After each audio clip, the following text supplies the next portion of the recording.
BDA ಆಗಲಿ ಯಾವುದೇ corporation site ಆಗಲಿ 5 ವರ್ಷದೊಳಗೆ ಅವರು ಮನೆಯನ್ನ ಕಟ್ಕೊಳ್ಬೇಕು.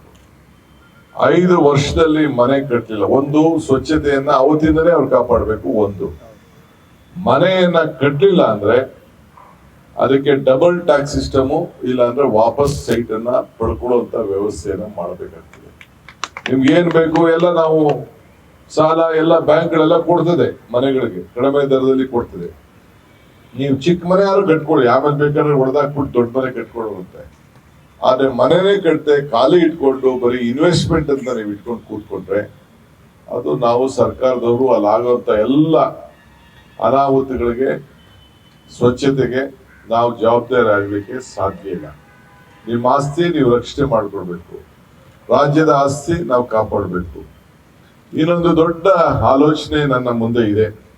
ಕೇಂದ್ರ ಸಚಿವರಾದಂತ ಸೋದರಿ ಶಿವಭಕ್ತವರೇ, ಕೃಷ್ಣ ಬೈರೇಗೌಡ್ರೆ, ವಿಶ್ವನಾಥ್ ಅವರೇ, ನಮ್ಮ ಹಿರಿಯರಂತ ಜಾರ್ಜ್ ಸಾಹೇಬ್ರೆ, ಶ್ರೀನಿವಾಸ್ ಅವರೇ, ಎಲ್ಲ ಅಧಿಕಾರಿಗಳೇ, ಮಾಧ್ಯಮ ಮಿತ್ರರೇ, ಎಲ್ಲ ಸ್ವಚ್ಛತೆಗೆ ಶಕ್ತಿ ಕೊಡಬೇಕು ಅಂತ ಹೇಳಿ ಬಂದಂತ ಎಲ್ಲ ಮುಖಂಡಗಳೇ, ಮಹಾತ್ಮ ಗಾಂಧೀಜಿಯವರು ಸ್ವಚ್ಛತೆಯ ದೇವರು ಅಂತ ಹೇಳಿ ನಮ್ಗೆಲ್ಲ ಮಾರ್ಗದರ್ಶನವನ್ನು ಕೊಟ್ಟಿದ್ದಾರೆ. ರಾಜೀವ್ ಗಾಂಧಿ ಅವರು ನಿಮ್ಮ ಮನೆ ಮುಂದೆ ಸ್ವಚ್ಛತೆ ಮಾಡಿದರೆ ಬೀದಿ ಸ್ವಚ್ಛವಾಗ್ತದೆ, ಬೀದಿ ಸ್ವಚ್ಛ ಆದರೆ ಊರು ಸ್ವಚ್ಛ ಆಗ್ತದೆ, ಊರು ಸ್ವಚ್ಛ ಆದರೆ ನಾಡು ಸ್ವಚ್ಛ ಆಗ್ತದೆ ಅಂತ ಹೇಳಿ ಅವರು ಕೂಡ ಕೆಲವು ಸಂದರ್ಭದಲ್ಲಿ ನಮಗೆ ಮಾರ್ಗದರ್ಶನ ಕೊಟ್ಟರು.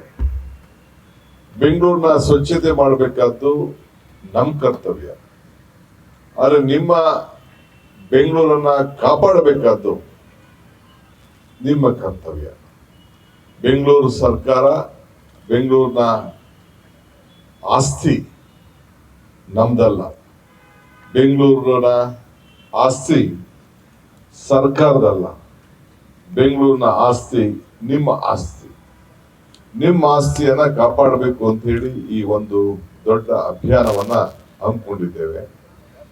ನಾನು ಪ್ರಾರಂಭದಲ್ಲಿ ಎಲ್ಲ ವೆಹಿಕಲ್ಸ್ ಅವರು ಯಾರು ತೆಗೆದುಕೊಂಡು ಡಂಪ್ ಮಾಡಿದ್ರು, ಅವರೆಲ್ಲರೂ ಕೂಡ ಪೊಲೀಸ್ ಅವ್ರಿಗೆ ಹೇಳಿ ಎಲ್ಲರೂ ಕೂಡ ನೋಟಿಸ್ ಕೂಡ ಇಶ್ಯೂ ಮಾಡಿಸಿದೆ, ಕ್ಯಾಮರಾಗಳಿಟ್ಟು ಎಲ್ಲ ಮಾಡಿದ್ರು. ಒಂದು 15 ದಿನ ಕಂಟ್ರೋಲ್ ಇತ್ತು. ಅದಾದ್ಮೇಲೆ ತಿರ್ಗಾ ಯಥಾಸ್ಥಿತಿ ಮಾಡ್ಕೊಂಡು ಬಂದಿದ್ದಾರೆ. ಈಗೂ ಕೂಡ ನಾನು ಪೊಲೀಸ್ ಅವ್ರಿಗೆ ಹೇಳ್ತಾ ಇದ್ದೇನೆ, ಯಾರು ಆ ರೀತಿ ಕಟ್ಟಡವನ್ನ ಪರ್ಮಿಷನ್ ಇದನ್ನ ತ್ಯಾಜ್ಯವನ್ನ ಪರ್ಮಿಷನ್ ಇಲ್ಲದೆ ನಿಮ್ಮ ಜಾಗದಲ್ಲಿ ನೀವೇನ್ ಗುರ್ತು ಮಾಡಿದಿರಿ ಆ ಜಾಗದಲ್ಲಿ ಆಗ್ಲಿಲ್ಲ ಅಂದ್ರೆ ಆ ವಾಹನಗಳನ್ನ ಸೀಸ್ ಮಾಡುವಂತ ಕೆಲಸ ಮಾಡಬೇಕು ಅಂತ ಹೇಳಿ ಕಟ್ಟಪ್ಪಣೆಯನ್ನ ಅವ್ರಿಗೆ ಕೊಡ್ಲಿಕ್ಕೆ ನಾನು ಇಚ್ಛೆ ಪಡ್ತೇನೆ.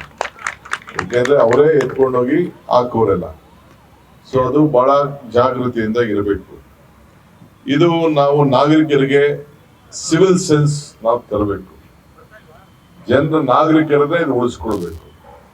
ಈಗ ತಾನೇ ಕೃಷ್ಣ ಬೈರೇಗೌಡ ಹೇಳುದು, ನಾನು ಅದಕ್ಕಾಲೆ ಒಂದು ಮಾರ್ಗದರ್ಶನವನ್ನು ಈಗಾಗಲೇ ಕೊಟ್ಟಿದ್ದೇನೆ. BDA ಆಗಲಿ ಯಾವುದೇ ಕಾರ್ಪೊರೇಷನ್ ಸೈಟ್ ಆಗಲಿ 5 ವರ್ಷದೊಳಗೆ ಅವರು ಮನೆಯನ್ನ ಕಟ್ಕೊಳ್ಬೇಕು. 5 ವರ್ಷದಲ್ಲಿ ಮನೆ ಕಟ್ಟಲಿಲ್ಲ, ಒಂದು ಸ್ವಚ್ಛತೆಯನ್ನ ಅವತ್ತಿಂದಲೇ ಅವ್ರು ಕಾಪಾಡಬೇಕು. ಒಂದು ಮನೆಯನ್ನ ಕಟ್ಟಲಿಲ್ಲ ಅಂದ್ರೆ ಅದಕ್ಕೆ ಡಬಲ್ ಟ್ಯಾಕ್ಸ್ ಸಿಸ್ಟಮು, ಇಲ್ಲ ಅಂದ್ರೆ ವಾಪಸ್ ಸೈಟ್ ಅನ್ನ ಪಡ್ಕೊಳ್ಳುವಂತ ವ್ಯವಸ್ಥೆಯನ್ನ ಮಾಡಬೇಕಾಗ್ತದೆ. ನಿಮ್ಗೆ ಏನ್ ಬೇಕು ಎಲ್ಲ ನಾವು ಸಾಲ ಎಲ್ಲ ಬ್ಯಾಂಕ್ಗಳೆಲ್ಲ ಕೊಡ್ತದೆ, ಮನೆಗಳಿಗೆ ಕಡಿಮೆ ದರದಲ್ಲಿ ಕೊಡ್ತದೆ. ನೀವು ಚಿಕ್ಕ ಮನೆ ಯಾರು ಕಟ್ಕೊಳ್ಳಿ, ಆಮೇಲೆ ಬೇಕಾದ್ರೆ ಹೊಡೆದಾಕ್ಬಿಟ್ಟು ದೊಡ್ಡ ಮನೆ ಕಟ್ಕೊಳ್ಳುತ್ತೆ. ಆದ್ರೆ ಮನೆನೇ ಕಟ್ಟದೆ ಖಾಲಿ ಇಟ್ಕೊಂಡು ಬರೀ ಇನ್ವೆಸ್ಟ್ಮೆಂಟ್ ಅಂತ ನೀವು ಇಟ್ಕೊಂಡು ಕೂತ್ಕೊಂಡ್ರೆ ಅದು ನಾವು ಸರ್ಕಾರದವರು ಅಲ್ಲಾಗುವಂತ ಎಲ್ಲ ಅನಾಹುತಗಳಿಗೆ ಸ್ವಚ್ಛತೆಗೆ ನಾವು ಜವಾಬ್ದಾರಿ ಆಗ್ಲಿಕ್ಕೆ ಸಾಧ್ಯ ಇಲ್ಲ. ನಿಮ್ಮ ಆಸ್ತಿ ನೀವು ರಕ್ಷಣೆ ಮಾಡ್ಕೊಳ್ಬೇಕು, ರಾಜ್ಯದ ಆಸ್ತಿ ನಾವು ಕಾಪಾಡಬೇಕು. ಇನ್ನೊಂದು ದೊಡ್ಡ ಆಲೋಚನೆ ನನ್ನ ಮುಂದೆ ಇದೆ. ಆಲೋಚನೆ ಹಸಿರದ ಬಗ್ಗೆ ನಾನು ಈಗ ಈ ಒಂದು ಕಾರ್ಯಕ್ರಮದಿಂದ ಅದನ್ನ ನಾನು ಘೋಷಣೆ ಮಾಡೋದಿಲ್ಲ. 100 ದಿನದ ಘೋಷಣೆ ಸಂದರ್ಭದಲ್ಲಿ ನಾನು ಒಂದು ಐತಿಹಾಸಿಕವಾದಂತ ಹಸಿರ ಬಗ್ಗೆ ನಾನು ಘೋಷಣೆ ಮಾಡೋನಿದ್ದೇನೆ. ಈಗಾಗಲೇ ಬೆಂಗಳೂರು ಸ್ವಚ್ಛತೆ ಬಗ್ಗೆ ಪರ ವಿರೋಧ ಟೀಕೆ ಟಿಪ್ಪಣಿಗಳೆಲ್ಲ ಕೂಡ ಬರ್ತಾ ಇದೆ. ಟೀಕೆಗಳೆಲ್ಲ ಬರ್ತವೆ, ಆದ್ರೆ ನಮ್ಮ ಕೆಲಸಗಳು ಉಳಿತದೆ. ಸೊ ಅದರಿಂದ ಕೆಲಸಗಳು ಮಾಡಿದಾಗ ಆ ಟೀಕೆಗಳೆಲ್ಲ ಸತ್ತೋಗ್ತದೆ. ಆದ್ರಿಂದ ಧೈರ್ಯವಾಗಿ ನಮ್ಮ ಅಧಿಕಾರಿಗಳ ಮೇಲೆ ಏನು ಕೆಲವರು ಪ್ರಯೋಗ ಮಾಡಿದ್ರು, ಏನು ಶಿವಾಜಿನಗರದಲ್ಲಿ ಹಲ್ಲೆ ಮಾಡಿದ್ರು, ಅದು ಯಾರು ಅಧಿಕಾರಿಗಳು ಅವ್ರ ಮೇಲೆ ಮಾಡಿದೀರಿ ಅಂತ ತಿಳ್ಕೊಂಡಿದ್ರೆ ಅದು ಭ್ರಮೆ. ಇದು ಸರ್ಕಾರದ ಮೇಲೆ ಮಾಡಿದಿರಿ, ಶಾಸಕರ ಮೇಲೆ ಮಾಡಿದಿರಿ, ಮಂತ್ರಿಗಳೇ ಮೇಲೆ ಮಾಡಿದಿರಿ ಅಂತೇಳಿ ಭಾವನೆ ಮಾಡ್ಕೋಬೇಕು. ಈ ಗೂಂಡಾಗಿರಿ ಇವಕ್ಕೆಲ್ಲ ಕೂಡ ನಾವು ಎದುರ್ಲಿಕ್ಕೆ ಸಾಧ್ಯ ಇಲ್ಲ.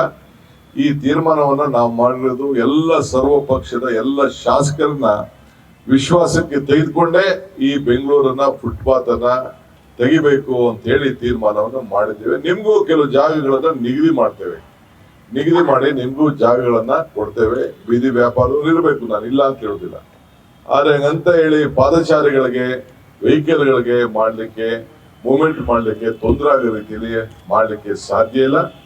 ಇವತ್ತು ಕೃಷ್ಣ ಬೈರೇಗೌಡರ ನೇತೃತ್ವದಲ್ಲಿ ನಮ್ಮ ಶಿವಭಕ್ತವರ ಉಪಸ್ಥಿತಿಯಲ್ಲಿ ಈ ಕಾರ್ಯಕ್ರಮ ಏನು ನಡೀತಾ ಇದೆ, ಇದು ಬೆಂಗಳೂರಲ್ಲ ಇಡೀ ರಾಜ್ಯಕ್ಕೆ ಇದೊಂದು ಮಾದರಿಯಾಗಿ ಎಲ್ಲ ಶಾಸಕರು ಕೂಡ ಅವರು ಕ್ಷೇತ್ರದಲ್ಲಿ ತೆಗೆದುಕೊಳ್ಬೇಕು ಅಂತ ಹೇಳಿ ನಾನು ನಮ್ರತೆಯಿಂದ ಮನವಿ ಮಾಡಲಿಕ್ಕೆ ಪ್ರಯತ್ನವನ್ನ ಮಾಡ್ತೇನೆ.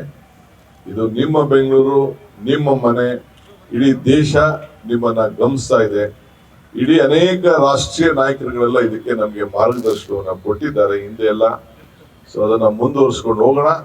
ಸೊ ನಿಮ್ಮೆಲ್ಲರೂ ಕೂಡ ಬೆಂಗಳೂರಿನ ಸ್ವಚ್ಛತೆ ಕಾಪಾಡಿ ಇಡೀ ದೇಶಕ್ಕೆ ಒಂದು ದೊಡ್ಡ ಸಂದೇಶವನ್ನು ಕೊಡಬೇಕಾದ್ದು ನಮ್ಮೆಲ್ಲರ ಕರ್ತವ್ಯ. ನನ್ನ ಮಾಧ್ಯಮ ಸ್ನೇಹಿತರು ಕೂಡ ನಾನು ಮನವಿ ಮಾಡ್ಕೊಳ್ತಾ ಇದ್ದೇನೆ. ಕೆಲವರು ಬೇಕಾದಷ್ಟು ನಮ್ಗೆ ಫೋಟೋಗಳೆಲ್ಲ ಹಾಕ್ತಾ ಇರ್ತಾರೆ, ಪ್ರಿಂಟ್ ಆಗ್ತಾ ಇರ್ತಾರೆ, ರಸ್ತೆಯಲ್ಲೆಲ್ಲೋ ಒಂದ್ ಕಡೆ ಆಗ್ತಾ ಇರ್ತಾರೆ. ಇದು ಎಲ್ಲಾ ನಗರಗಳಲ್ಲಿ ನೋಡಿದ್ದೇನೆ. ಬೆಂಗಳೂರಲ್ಲ, ಡೆಲ್ಲಿಲೂ ನೋಡಿದೀನಿ, ಮುಂಬೈಲೂ ನೋಡಿದೀನಿ, ಎಲ್ಲಾ ಕಡೆ ನೋಡ್ತಾ ಇದ್ದೀನಿ. ರೋಡ್ ಪಕ್ಕ ತಂದು ಬಿಸಾಕಂತದ್ದು.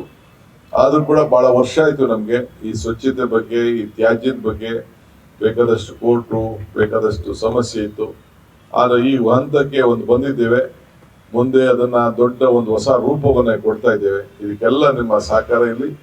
ವಿಶೇಷವಾಗಿ ಈ ಒಂದು ಪವಿತ್ರವಾದಂತಹ ಕಾರ್ಯಕ್ರಮಕ್ಕೆ ಸೆಂಟ್ರಲ್ ಮಿನಿಸ್ಟರ್ ಅವರು ಅವ್ರ ಕ್ಷೇತ್ರದಲ್ಲಿ ಬಂದು ಭಾಗಿಯಾಗಿ ಕೃಷ್ಣ ಬೈರೇಗೌಡರ ನೇತೃತ್ವದಲ್ಲಿ ಏನು ಯೋಜನೆ ನಡೀತಾ ಇದೆ, ಇದಕ್ಕೆ ನಿಮ್ಮೆಲ್ಲರ ಸಹಕಾರ ಇರಲಿ, ನಾಗರಿಕರ ಸಹಕಾರ ಇರಲಿ ಅಂತ ಹೇಳಿ ನಾನು ಪ್ರಾರ್ಥನೆ ಮಾಡಿ, ಇದನ್ನ ನಾನು ಸ್ವಚ್ಛತೆ ವಿಚಾರದಲ್ಲಿ ಕೆಲವು NGOಗಳು, ಕೆಲವು ಸಂಸ್ಥೆಗಳು ಅವರು ಕೂಡ ಒಂದೊಂದು ಏರಿಯಾನ ಟೇಕ್ ಓವರ್ ಮಾಡಿದ್ರೆ ಅದಕ್ಕೂ ಕೂಡ ನಾನು ಅವ್ರಿಗೆ ಸ್ವಾಗತವನ್ನ ಮಾಡ್ತೇನೆ.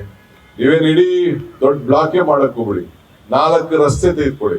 ನಿಮ್ಗೆ ಸರ್ಟಿಫಿಕೇಟ್ ಕೊಡುವಂಥದ್ದು, ಗೌರವ ಕೊಡುವಂಥದ್ದು 4 ರಸ್ತೆನೆ ನೀವು ಅದನ್ನ ಅಡಾಪ್ಟ್ ಮಾಡ್ಕೊಂಡು ಈ ಸ್ವಚ್ಛತೆನ ನೀವು ಕಾಪಾಡ್ಕೊಂಡು ಹೋಗುವಂತ ಒಂದು ಕಾರ್ಯಕ್ರಮವನ್ನು ನೀವು ರೂಪಿಸ್ಬೇಕು ಅಂತ ಹೇಳಿ ನಾನು ಪ್ರಾರ್ಥಿಸಿ ನಿಮ್ಮೆಲ್ಲರೂ ಕೂಡ ಶುಭ ಹಾರೈಸಿ ಈ ಒಂದು ಪವಿತ್ರವಾದಂತಹ ಕಾರ್ಯಕ್ರಮಕ್ಕೆ ಚಾಲನೆಯನ್ನ ಬಹಳ ಸಂತೋಷದಿಂದ ಕೊಟ್ಟಿದ್ದೇನೆ. ಎಲ್ಲರಿಗೂ ನಮಸ್ಕಾರ.